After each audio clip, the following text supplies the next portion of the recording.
Здравствуйте! В эфире «События недели». Я и мои коллеги расскажем о самых важных моментах прошедших 7 дней. Смотрите сегодня в нашей программе.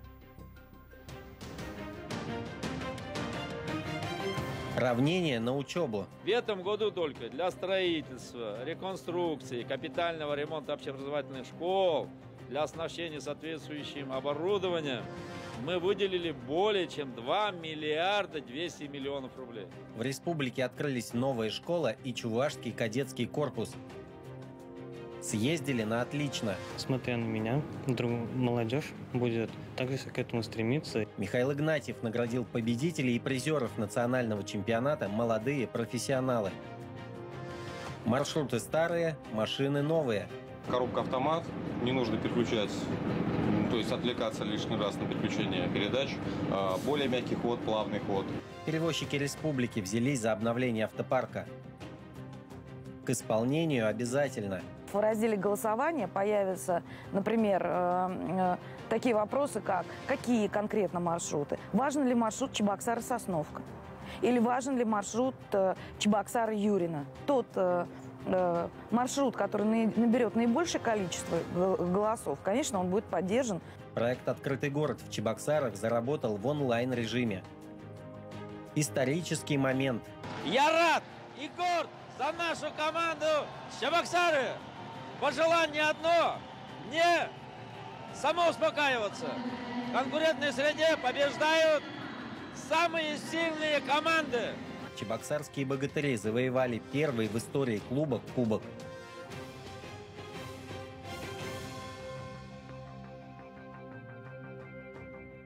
Конечно же, главными темами уходящей недели стала подготовка и проведение Дня знаний. Официально со вчерашнего дня в России начался новый учебный год. А его первыми значимыми результатами стало открытие в Чувашии новых учебных заведений. 31 августа свои двери распахнула школа в Цивильске. Все дети на свете к уроку готовы, да здравствует школьный наш дом. Некоторые ученики во время каникул уже успели изучить все достоинства нового учебного заведения. Я так привык к этой школе, мне было очень уютно. Мне очень понравился спортивный зал, стадион новый, где удобно тренироваться, много тренажеров для силовой гимнастики, большие кабинеты, новые кабинеты физики, химии. Мне прям с нетерпением хочется начать учиться. Когда я зашел первый раз в школу, конечно, размеры и размах школы меня поразили. Очень просторные коридоры, отличные классы, оборудование. Здание школы, в которой дети учились до этого, отметило в этом году 200-летний юбилей, поэтому оставаться там было небезопасно. Раньше мы учились в другом здании, и нам не хватало места. В новой школе у нас есть и планетарий, и телестудия. Мы можем попробовать себя в разных профессиях. Благодаря появлению этой школы в Цивильске полностью ликвидируют вторую смену. В учебном заведении, кроме городских, также будут учиться дети из 5 деревень. На 90 учеников 2 школьных автобуса. Эту школу можно по содержанию смело назвать цифровой школой, которая соответствует требованиям 21 века, потому что здесь у нас есть цифровые лаборатории, есть в каждом классе интерактивное оборудование, возможности занятий робототехникой с 6 до 17 лет, 3D-моделирование. Открытия тут ждут ребят на каждом шагу. По последнему слову оборудованный класс астрономии, проектная лаборатория, этнографический уголок, даже свой стрелковый тир. Глава республики заверил, в Чувашии строительство школ продолжится. И в сфере образования, как всегда, будут уделять повышенное внимание. В этом году только для строительства, реконструкции, капитального ремонта общеобразовательных школ, для оснащения соответствующим оборудованием мы выделили более чем 2 миллиарда 200 миллионов рублей. А если взять вообще общую сумму финансовых средств на образование, это 18 миллиардов 600 миллионов рублей.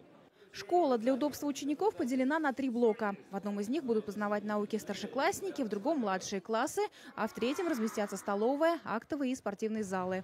Для того, чтобы ребята учились только на 5, школьники вместе с гостями посадили каштаны. На удачу. Наталья Егорова, Игорь Ульянов, Вести Чувашия. А вчера уже в Чебоксарах открылся Чувашский кадетский корпус. Формально таким образом новоселье справила кадетская школа имени Кочетова, которая располагалась на улице Константина Иванова. Фактически республика получила абсолютно новый учебный комплекс межрегионального статуса. Напомню, для его создания было подписано четырехстороннее соглашение о взаимодействии между министром обороны РФ Сергеем Шойгу, тогда еще полпредом в Приволжском федеральном округе Михаилом Бабичем, главой госкорпорации «Ренова» Виктором Виксельбергом и главой Чувашии Михаилом Игнатьевым. Этот участок за Дворцом культуры тракторостроителей всего за 1 год преобразился до неузнаваемости. В рекордные сроки. Практически с нуля был построен кадетский корпус. Здесь будет учиться 400 ребят, причем не только из Чувашии. Пройдя серьезный отбор в Чебоксары, приехали ребята из Удмуртии, Ставропольского края, Московской, Кировской и Нижегородской областей. Все они сегодня с гордостью надели парадную кадетскую форму и собрались на торжественное построение.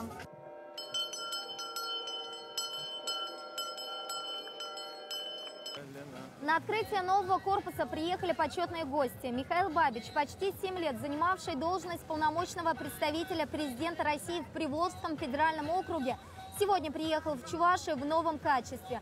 Чрезвычайный и полномочный посол России в Беларуси не мог не приехать на открытие Чебоксарского корпуса. Ведь именно он вместе с министром обороны Сергеем Шойгу, главой Чувашии Михаилом Игнатьевым стоял у истоков его создания. Очень волнительным моментом для всех, для нас является сегодняшнее открытие в городе Чебоксары Чувашского кадетского корпуса имени Героя Советского Союза Александра Васильевича Кочетова.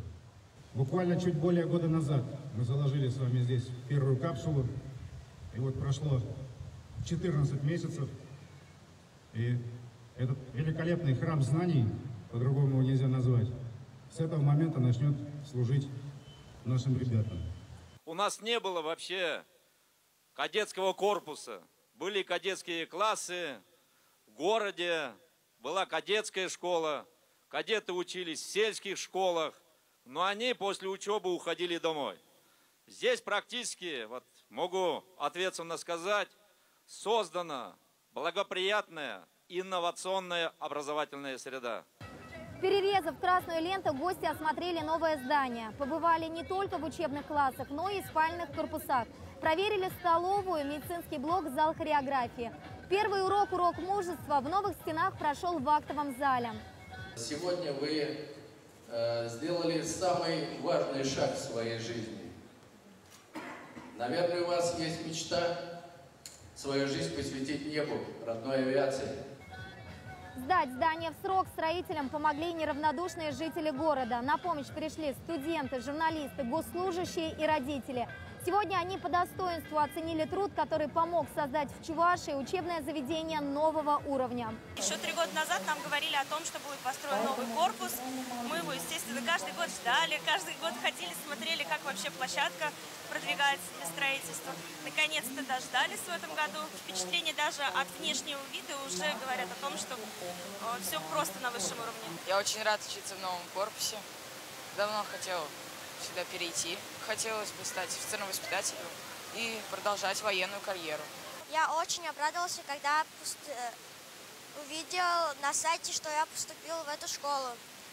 Школа очень красивая. И не только она. Здесь я хочу после школы стать генералом. На территории комплекса разместится региональный центр по хоккею. Он будет доступен для всех жителей города. Здесь также планируют построить скрытый ледовый каток. По просьбам жителей города рядом с учебным заведением разбили кадетский парк. И хотя работы по благоустройству еще продолжаются, можно с уверенностью сказать, что у чебоксарцев появился еще один уютный уголок, который станет центром притяжения не только жителей Новоюжного района. Елена Дмитриева, Вадим Владимиров, Вести Чувашия. Для некоторых студентов учебный год начался гораздо раньше, 1 сентября. На этой неделе Михаил Игнатьев провел встречу с участниками финала национального чемпионата «Молодые профессионалы». Напомним, в Южно-Сахалинске сборная Чувашии завоевала 7 медалей и заняла 14-е общекомандное место среди 70 регионов страны. О трудовых подвигах ребят и заслуженных наградах из рук главы республики расскажет Вероника Павлова. Несколько лет назад в национальном чемпионате «Молодые профессионалы» сборную республики представлял всего один участник. А в этом году на сцену с чувашским флагом вышли 10 человек. Студенты боролись за звание лучшего в кондитерском и поварском деле, соперничали с молодыми специалистами в сантехнике и строительстве. А Анна Кудряшова создавала неповторимые цветочные композиции. И даже возраст не стал помехой для участия в чемпионате. Когда я приехала на Южно-Сахалинск, я узнала, что 16 лет там участники юниоры только, а я уже участвовала в основном составе России, скажем так. И было сложно в плане того, что у меня практически не было опыта. Было сложно и Сергею Ерзукову. Перед самым выездом в Южно-Сахалинск молодой человек серьезно поранил руку. Но желание принять участие в чемпионате было сильнее, чем обстоятельства, рассказывает будущий строитель. Масса впечатлений у ребят осталась не только от конкурса. Многим поездка запомнилась с удивительной красотой дальневосточных сопок и морем. Я в Сахалине наконец-то побывал на море, искупался. Призерам Михаил Игнатьев вручил денежные сертификаты. Золото в компетенции промышленная автоматика завоевал Александр Мусатов. Студент электромеханического колледжа. 50 тысяч рублей станут хорошим подспорьем для реализации будущих идей, уверен молодой человек. Поддержка, она, конечно же, дает свой вклад, потому что, смотря на меня, молодежь будет также к этому стремиться. Денежных сертификатов удостоили серебряные и бронзовые призеры. Глава Чувашии выразил благодарность наставникам, которые готовили студентов к чемпионату WorldSkills. Вероника Павлова, Игорь Ульянов, Вести Чувашия. С хороших новостей начинается 1 сентября и в Республиканской клинической больнице. Здесь после ремонта открылось реанимационное отделение. Насколько изменился интерьер и какое оборудование появилось в арсенале врачей, расскажет Татьяна Иванова. В интерьере республиканской реанимации преобладает белый цвет, как и раньше. Зато все остальное поменяли полностью. Двери, кирпичные перегородки, облицовку стен, коммуникации. В обновленные палаты закупили и новое оборудование. Многофункциональные мониторы показывают сразу давление, пульс, температуру, частоту сердечных сокращений. Все это необходимо для проведения интенсивной терапии самых тяжелых пациентов. Приобретен метаболограф, с помощью которого мы можем определить основной обмен у тяжелобольных. С помощью этой методики определяется энергетическая потребность у крайне тяжелых больных. И одно из самых, так сказать, важных моментов в ремонте, здесь нам провели автономную приточно-вытяжную вентиляцию, с помощью которой здесь у нас будет определенный микроклимат, и мы сможем также профилактировать внутрибольничную инфекцию. Современная система вентиляции установлена не только в этом отделении, но и во всем хирургическом корпусе больницы. Помимо медицинского оборудования, реанимацию оснастили и новыми функциональными кроватями. В наше отделение анестезиологии и реанимации поступают самые тяжелые пациенты со всей республики. И более 1000 больных проходят лечение на реанимационных койках в этом отделении. И один из важнейших показателей работы, эффективности работы этого отделения – это летальность. По результатам прошлого года он составил 11,5%. Это в 2 раза лучше, чем в среднем по России. Капитальный ремонт удалось провести за 2 месяца. На все строительные работы затрачено около 6 миллионов рублей. И более 20 миллионов ушло на новое медицинское оборудование. Татьяна Иванова, Вадим Владимиров, Вести Чебоксары. Очевидно, что на устранение последствий ухода с рынка перевозок Чувашавтотранса времени понадобится значительно больше, чем на ремонт больницы. Предприятие прекратило свою деятельность примерно месяц назад. На его маршруты вышли частные перевозчики. Контракты с ними заключены временные. Возникает вопрос, как долго продлится такая ситуация и как власти собираются ее разрешить. В поисках ответа мы обратились в Минтранс Республики. Сегодня временные перевозчики прощупывают рынок. Они изучают схемы движения, пассажиропоток, расписание. Вся информация аккумулируется в Министерстве транспорта республики. Здесь анализируют данные, корректируют убыточные маршруты и готовят документацию для открытых конкурсов на право пассажирских перевозок. Конкурсные процедуры будут проводиться по бальной системе. Если автобус новый, комфортный, низкопольный, с кондиционером, то данный перевозчик, приобретя данный автобус, будет получать наибольшее количество баллов и, соответственно, может стать победителем. Чтобы повысить свои шансы на победу в конкурсе, некоторые перевозчики активно обновляют свой автопарк. Например, на маршруте 101С начал курсировать новый МАЗ. Его только тестируют, однако водитель о транспортном средстве отзывается хорошо.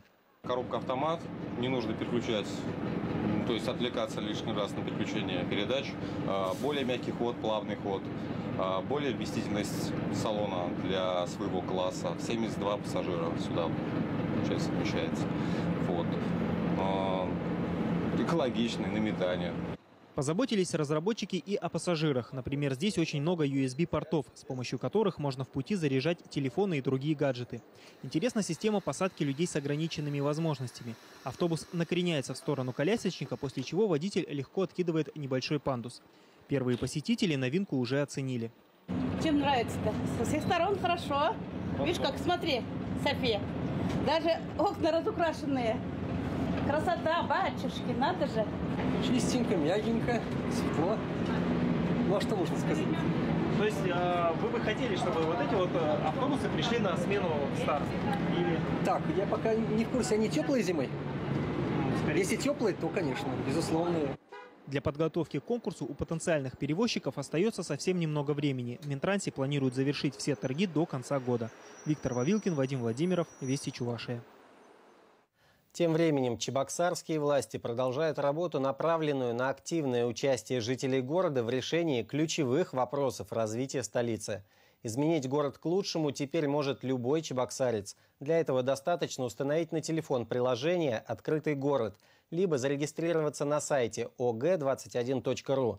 Здесь городские власти будут проводить голосование по проектным и законодательным инициативам, результаты которых будут обязательны к исполнению. Проект «Открытый город» хорошо известен чебоксарцам. Он позволяет лично встретиться с городскими чиновниками и обсудить волнующие вопросы. Правда, статистика показывает, такие собрания обычно посещают люди старше 35 лет. Между тем, властям важно слышать мнение молодежи. Поэтому было принято решение вывести проект в режим онлайн. В разделе «Нововведения» мы будем выставлять только проекты и мысли по тому или иному проекту развития города. Вот, например, те же речные перевозки. Шаг второй. И уже в разделе голосования появятся, например, такие вопросы, как какие конкретно маршруты. Важен ли маршрут Чебоксары-Сосновка? Или важен ли маршрут Чебоксары-Юрина? Или Чебоксары, не знаю, Марпасад? И вот исходя из того, кто наберет приоритет, мы же не можем сделать все. Но тот маршрут, который наберет наибольшее количество голосов, конечно, он будет поддержан с нашей стороны. Важно при регистрации заполнить как можно больше полей, указать свой адрес, семейное положение, количество и возраст детей. Дело в том, что в последующем программа будет распределять опросы таким образом, чтобы в них приняли участие наиболее заинтересованные люди. Например, судьбу благоустройства территории рядом с универмагом Шапашкар будут решать жители Калининского района. А выбор кружков в Академии искусств оставят за родителями детей старше 12 лет. Важность этого портала еще в том, в плане ограничения, что перспективные планы, например, строительство третьего транспортного полукольца. Конечно, это уведомление получат, и это голосование увидят все, кто зарегистрировался на сайте. Или какие дороги ремонтировать в 2020 году. Один из общих вопросов, посвященный оптимизации работы платных парковок, прошел на этой неделе. Жителям города предложили высказать свое мнение как о цене стоянки, так и о возможности появления новых платных парковок. Окончательное решение по организации парковочного пространства будет принято уже после того, как мы оценим мнение горожан. Предполагаю, что сейчас мы сможем принять по результатам опроса горожан в отношении 5 мест. А потом в последующем, если возникнет необходимость, будем рассматривать и другие места. О новых опросах жителей Чебоксар будут предупреждать посредством пуш-уведомлений, СМС или электронных писем. За активное участие в жизни города пользователям будут начислять баллы. Впоследствии их можно будет обменять на приятные бонусы.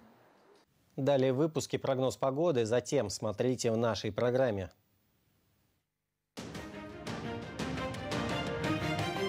Здоровые амбиции. Наша задача, что медики тоже здоровые люди, показать людям. Пример. Пример, да. Ну и сегодня наша задача воспитать здоровое поколение. ГТРК Чувашия запустила проект «На волне здоровья». Устами младенца. Есть в Чебоксарах место силы. Высокий монумент красивый, на холме у залива легко найдем его мы. Ведь это памятник 46-метровой высоты. Жители республики поборются за звание лучшего гида страны. Исторический момент. Я рад и горд за нашу команду Чебоксары. Пожелание одно – не самоуспокаиваться. В конкурентной среде побеждают самые сильные команды. Чебоксарские богатыри завоевали первый в истории клуба кубок.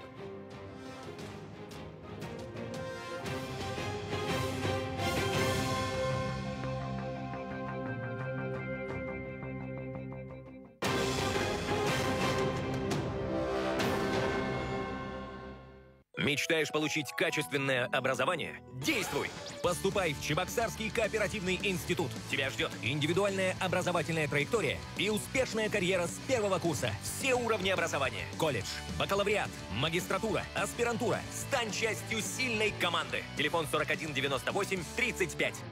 Прослушайте информацию о погоде. Здравствуйте. В студии Александр Осипов, генеральный партнер программы «Чебоксарский кооперативный институт Российского университета кооперации». Производится прием заявлений на все формы обучения. Телефон 41 98 35. 2 сентября днем в республике облачно с прояснениями. В Алатыре ясно. Ветер северо-западный 3-4 метра в секунду. Температура воздуха плюс 21-25, в Чебоксарах 21 градус. Атмосферное давление в норме 756 миллиметров ртутного столба. Влажность воздуха до 62%. Собака, которая кусается, скалить зубы не станет, предупреждает азербайджанская пословица. Следите за погодой и будьте здоровы. —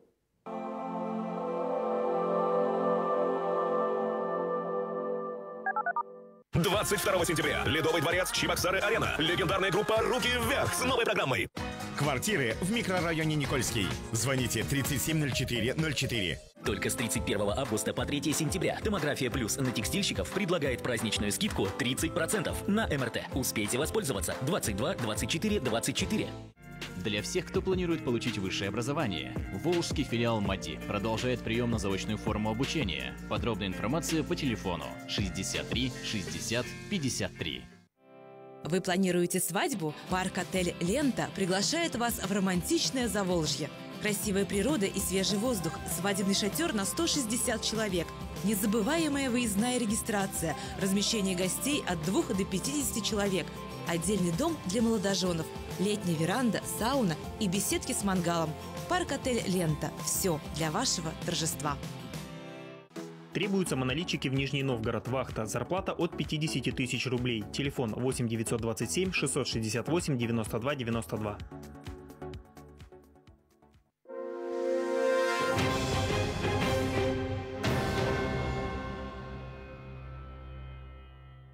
В эфире «События недели» продолжаем выпуск. Улучшает качество жизни и поднимает настроение. На этой неделе в республике стартовала акция «На волне здоровья». Ее организовала наша телерадиокомпания вместе с Министерствами здравоохранения и цифрового развития Чувашии. В селе Большие Яльчики на старт медицинской эстафеты вышли врачи и медсестры южных районов республики. Яльчикская, Батаревская, Шамуршинская, Комсомольская районные больницы. К соревнованиям подготовились 4 команды. Оказалось, опыта спортивных состязаний у медиков не занимать. Как форму поддерживаете? Бегаете туда-сюда с капельницами или как? Да, конечно, как же без этого? С капельницами, за больными. Они за нами. Они убегают? Да. С пациентами, с шприцом и за ними. Футбол, бег. Когда успеваете? Любое время постоянно занимаюсь. Самый любимый спорт, это, наверное, пауэрлифтинг. Если становая тяга, то 120 килограмм было у меня. А нажим лежа, там, скажем, 70. Бег, прыжки, броски на дальность. Соревнования были как командные, так и семейные. Куда бежите? Зачем? Бегу к сыну, отдаю ему свою палочку-эстафету, он прибегает сюда, собирает пазл. Одной из самых ярких стала игровая эстафета с использованием медицинского инвентаря. В ход пошли спринцовки, чемоданчики, бинты, носилки.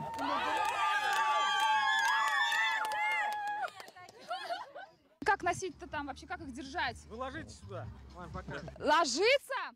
Давайте. Понесли! Человек успешен когда? Человек успешен, когда живет правильно, красивыми мыслями, да? А тем более здесь медицина, когда ты изначально понимаешь, ты приходишь для того, чтобы помогать людям. Ну и наша задача, что медики тоже здоровые люди, показать людям. Пример. Пример, да. Ну и сегодня наша задача воспитать здоровое поколение.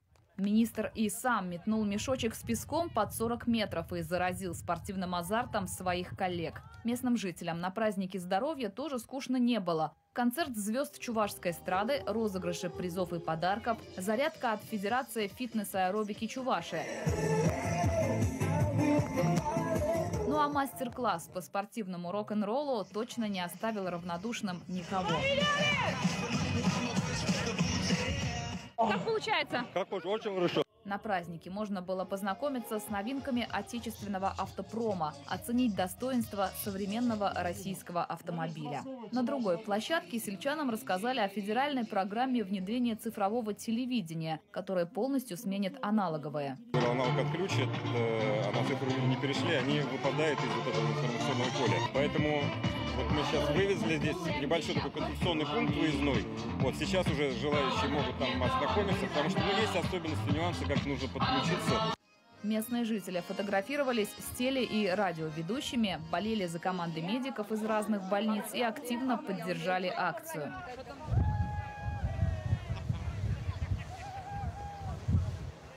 Победила в состязаниях команда из Яльчикского района. Она вышла в финал, который пройдет в октябре в Чебоксарах. А уже 8 сентября телерадиодесант высадится в Ядрине. Там горожан ждет не менее грандиозный праздник на волне здоровья. Валентина Алексеева, Владимир Синдеев, Михаил Солин. Вести Чувашия. По-новому скоро зазвучат концерты в здании Чувашской государственной филармонии. Здесь сейчас идет масштабная реконструкция. Кардинальные преобразования ждут не только сцену и сам зал, но и все помещения культурного учреждения. Какие значительные нововведения увидят зрители после завершения ремонта, на этой неделе узнала Наталья Егорова. Само здание изначально не было приспособлено под театр, говорят строители. В советские времена здесь располагался дом политпросвещения обкома партии. Поэтому сейчас практически все приходится перекраивать по-новому. Мы убрали 2 этажа. То есть если раньше были здесь колонны и ригеля, уменьшили просто-напросто и увеличили зрительный зал. Он стал выше и гораздо просторнее. Зал теперь сможет вмещать более 900 человек. Для удобства поклонников театра кресло расположится под большим уклоном. И все, что происходит на сцене, теперь увидит каждый зритель. Сцена тоже претерпела большие изменения, увеличилась на 4 метра. У артистов, наконец, будет оборудована закулисная зона. Вскоре здесь смогут воплощать самые смелые режиссерские фантазии. А это пространство, где разместится рабочий механизм сцены, ее сердце. Здесь расположится оборудование, при помощи которого декорации и артистов будут поднимать и опускать на сцену. Раньше о таком и не мечтали. Еще недавно тут был просто захламленный подвал. Заметно преобразится зона для зрителей. Станет просторнее гардеробная, рядом разместится буфет. В здании появится лифт, а вход сделают удобнее для людей с ограниченными возможностями. Будет полностью, конечно, замена оборудования, новое будет оборудование, в том числе в проекте это 146 миллионов рублей заложено оборудование, в том числе. То есть здесь будет, это будет новый, современный, скажем так, культурный центр. Сейчас рабочие утепляют наружный фасад. На крыше почти завершена укладка кровли. Вскоре строители приступят к отделочным работам. Завершить реконструкцию планируют к 2020 году. Наталья Егорова, Екатерина Янгалакова. Вести Чувашия. 2 чебоксарцев претендуют на звание лучшего гида России. Друг другу они не соперники. Первому 34 года, второму только 5. И заявлены они в разных номинациях. Этот конкурс проводит Русское географическое общество. Члены жюри оценивают претендентов по 2-минутным роликам. Нынешним летом организаторы конкурса получили 600 видеоэкскурсий. Ольга Петрова встретилась с участниками из Чебоксар. Есть в Чебоксарах место силы. Высокий монумент красивый. На холме у залива легко найдем его мы. Ведь это памятник 46-метровой высоты. 5-летний Лев Гренадерский о достопримечательностях города рассказывает в стихах. За 2 минуты много информации, конечно, не сообщишь, но членам жюри важно другое. Есть ли у гида талант рассказчика, интересно ли его слушать? Мы писали совместно со Львом это стихотворение. 2 дня писали его. Он помогал мне с рифмой и так далее. Данные мы с Википедии использовали. Несколько месяцев назад Лев удивлял Максима Галкина и зрителей Первого канала своими познаниями в географии. В квартире гренадерских карты заменили обои. Вообще увлечение городами у Льва началось с флагов. Они с мамой их рисовали. Потом были субъекты Российской Федерации, потом Америка вся, Чили, Япония, Казахстан, Беларусь, ну и прочие страны. Он знает флаги многих регионов, соответственно, многих стран мира, столицы, административные деления. Конкурентов у Льва немало. В номинации «Гид-любитель» до 18 лет 120 участников, но таких маленьких – единицы. 6-летняя Настя Муцкая из Нижнего Тагила, например, уже водит экскурсии для своих сверстников. Лучшему из несовершеннолетних гидов подарок обещана профессиональная видеокамера, а взрослые сражаются за главный приз в 100 тысяч рублей. Устьежора – старинный заповедный уголок Петербурга, овеянный славой и легендами. Здесь был оборудован настоящий центр управления городом. А во время свадебного пира холм с пирующими и деревней провалился, и на этом месте образовалось озеро. Больше всего работ 408 в номинации «Гид-любитель». Самыми активными участниками конкурса оказались историки и краеведы, которые не работают в экскурсионных бюро, но готовы делиться своими знаниями в видеосюжетах. Многие из этих роликов набрали в Ютьюбе уже несколько тысяч просмотров. Сергей Рябухин группы по улицам не водит. Он собирает аудиторию в интернете. Профессиональный тележурналист в свободное время снимает ролики о родном Волгограде. Хотите увидеть самую быструю в мире экскурсию по Волгограду за 10 секунд? Вот я прям чувствую, что вы хотите это увидеть, поэтому засекайте время и смотрите на экран. Итак, мы находимся на площади павших борцов. Перед нами здание главного областного театра. Перед ним памятник Александру Невскому, покровителю города. Вот эти деревья растут в городском саду. Здание пожарной каланчи, когда-то самое высокое здание в Царицыне. Вот этот экран говорит о том, что здесь строится собор Александра Невского, вокзал и здание главпочтамта. В номинации «Профессиональный гид» Чебоксары представляет Роман Загуменный. Свой конкурсный ролик он посвятил появлению в городе памятника Чапаеву. Теперь предстояла задача, как его перевести. Выяснилось, что ближайший Клязьминский мост рассчитан на грузы до 7 тонн, а наша скульптура весит 30. Лицензированный экскурсовод, он начал проводить бесплатные пешеходные экскурсии по столице Чувашии. В первую очередь не для приезжих, а самих чебоксарцев, чтобы побудить их изучать историю и архитектуру родного города. Методы предоставления информации, они устарели, как и сами, наверное, экскурсоводы, большая часть экскурсоводов. Не физически, а именно ментально. Судя по тем судьям, которые участвуют в конкурсе, это вот люди харизматичные, люди профессиональные и люди, которые хотят от нас, экскурсоводов, получить некий, наверное, современный подход в передаче информации экскурсантов. Вот о том, что вот на наших бескрайних просторах происходит, о тех достопримечательностях, кто может лучше рассказать, как не сами жители, как не сами представители этих регионов. И поэтому вот этот вот конкурс, он поощряет гидов именно с регионов. Имена победителей организаторы озвучат в конце сентября. Ольга Петрова, Михаил Солин, Игорь Ульянов. Вести, Чебоксары. Первую часть предсезонной подготовки провели на отлично чебоксарские хоккеисты. Кубок главы Чувашии по хоккею с шайбой стал первым спортивным трофеем столичного клуба «Чебоксары». За финальной игрой третьего розыгрыша почетного трофея внимательно следил наш спортивный корреспондент Вячеслав Ильин. Обещанного 3 года ждут, утверждает народная поговорка. И они хорошо осведомлены болельщики столичного хоккейного клуба «Чебоксары». И, конечно же, они своим любимцам желали удачи в третьей попытке взять, наконец-то, заветный трофей. Кубок главы Чувашии по хоккею с шайбой. Чебоксары вперед! Чебоксары только победа! Кубок наш будет! Боевой настрой трибун Ледового дворца кристалловцы остудили уже в дебюте. Как и в игре предварительного этапа, саратовцы повели в счете уже на 3-й минуте. Впрочем, местная торсида была готова к этому и ждала ответного хода. Он был сделан, правда, только в середине второго периода. Степан Жданов, играющий под говорящим номером 21, сумел буквально протолкнуть шайбу в ворота Сергея Павлова 1-1. Да, важно очень было забить первый гол. Забили, выросли крылья. Я думаю, додавим. Характер показали не только богатыри. Выпрыгнувшая, как черт из табакерки, немногочисленная группа поддержки белых вывесила клубный флаг «Кристалла». Саратовцы воспряли духом, а сценарий матча стал напоминать бородинское сражение. Хоккеисты бились хоть и не в кровь, пытаясь все же оставаться в рамках правил, но весьма жестко. В итоге к середине третьего периода счет на табло был равным 3-3. Но чувства приближающегося овертайма не было. И болельщики, и тренерские штабы, и игроки, и гости вип-ложи были уверены, все решится в основное время.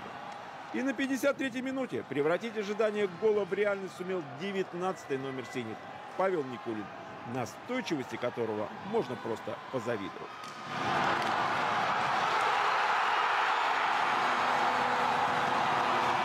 Есть над чем работать, это хорошо, у ребят все равно горят глаза, они на тренировках пашут, работают. 4-3. Додержать победный для себя счет богатырям удалось и заветный кубок. Кстати, первый за двухлетнюю историю столичной хоккейной дружины после вручения пошел по рукам игроков команды. То, что команда Чебоксары заняла первое место, я рад и горд за нашу команду Чебоксары. Пожелание одно – не самоуспокаиваться. В конкурентной среде побеждают самые сильные команды. Только командным духом можно победить хоккей. Миг победы, конечно же, сладостен, но краток. Уже в понедельник богатыри отправляются на турнир в Саратов. В рамках предсезонки экзамен на мастерство у обладателя Кубка главы Чувашии будут принимать, помимо хозяев, и ростовские кондоры. Вячеслав Ильин, Владимир Синдеев, Вести Чуваши. Это был последний материал выпуска. Увидимся через неделю. До свидания.